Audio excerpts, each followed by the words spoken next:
बहुत समय पहले की बात है। एक गांव में एक ब्राह्मण अपनी पत्नी और बच्चों के साथ रहता था। उसकी जिंदगी बेहद खुशहाल थी। उसके पास भगवान का दिया सब कुछ था। सुंदर सुशील पत्नी, होशियार बच्चे, खेत, जमीन, पैसे, सब कुछ था। उसकी जमीन भी बेहद उपजाऊ थी, जिससे वो जो चाहे फसल उगा सकता था। लेकिन एक समस्या थी कि वो खुद बहुत ज्यादा आलसी था, कभी काम नहीं करता था। उसकी पत्नी उसे समझा समझा कर थक चुकी थी।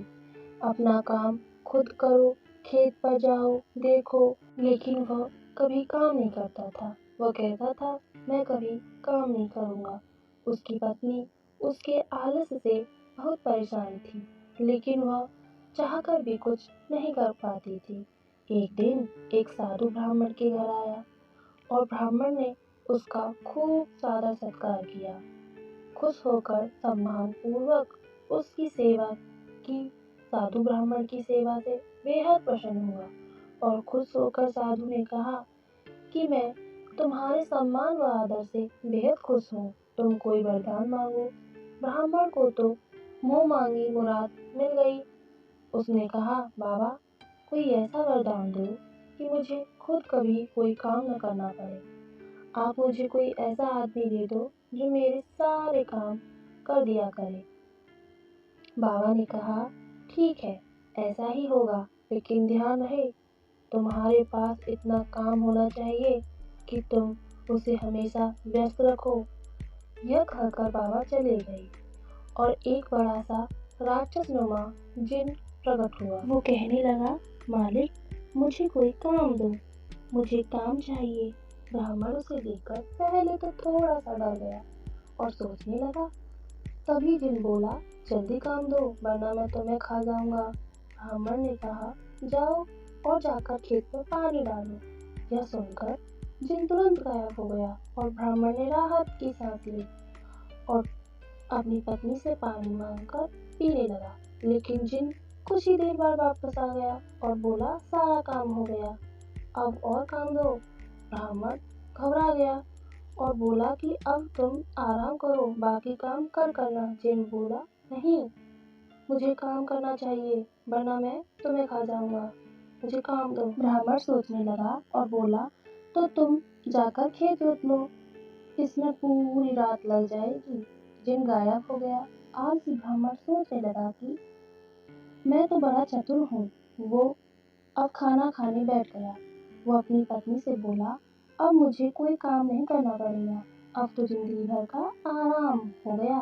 ब्राह्मण की पत्नी सोचने लगी कि कितना गलत सोच रहे हैं। उसके पति किसी बीच पर जिन वापस आ गया और बोला, काम दो, मेरा काम हो गया, जल्दी दो, वरना मैं तुम्हें खा जाऊंगा। ब्राह्मण सोचने लगा कि अब तो उसके पास कोई काम ही नहीं बचा, अब क्या होगा। इसी बीच ब्राह्मण की पत्नी बोली, सुनिए, मैं इसे कोई काम दे सकती हूँ। ब्राह्मण बोला, दे सकती हो तो दो, लेकिन तुम क्या काम दोगी। ब्राह्मण की पत्नी ने कहा, आप चिंता मत करो, मैं देख लूंगी। वो जिनसे बोली, तुम बाहर जाकर हमारे कुत्ते मोती की पूंछ सीधी कर दो, ध्यान रहे, पूंछ पूरी तरह सीधी हो जानी चाहिए। ब्राह्मण की पत्नी ने कहा, देखा आपने कि आलस कितना खतरनाक हो सकता है। पहले आपको काम नहीं करना पड़ता था, पहले आपको काम करना पसंद नहीं था, और अब आपको अपनी जान बचाने के लिए सोचना पड़ रहा है कि उसे क्या काम दें। ब्राह्मण को अपनी इस गलती का एहसास हुआ और वो बोला, तुम सही कह रही हो, अब मैं कभी आलस नहीं करूँगा, लेकिन अब मुझे डर इस बात का है कि इसे आगे क्या काम दें। यह मोती की पूंछ सीधी करके आता ही होगा। चिंता मत करो, वो कभी भी मोती की पूंछ सीधी नहीं कर पाएगा।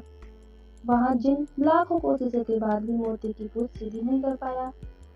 रात भर वो यही करता रहा। ब्राह्मण की पत्नी ने कहा, अब आप मुझसे वादा करो कि कभी आलस नहीं करोगे और अपना काम खुद करोगे। ब्राह्मण ने पत्नी से वादा किया और दोनों चैन की नींद सो गए। अगली सुबह ब्राह्मण खेत पर जाने के लिए तैयार हो गया। देखा, जिन मोती की पूंछ सीधी कर रहा था। उसने जिन को छेड़ते हुए पूछा, क्या हुआ, अब तक काम पूरा नहीं हुआ क्या। जल्दी करो, मेरे पास तुम्हारे लिए और भी काम है। चिन बोला, मालिक, मैं जल्दी ही यह काम पूरा कर लूंगा। ब्राह्मण उसकी बात सुनकर हंसते हंसते खेत पर काम करने के लिए चला गया और उसके बाद उसने आलस हमेशा के लिए त्याग दिया।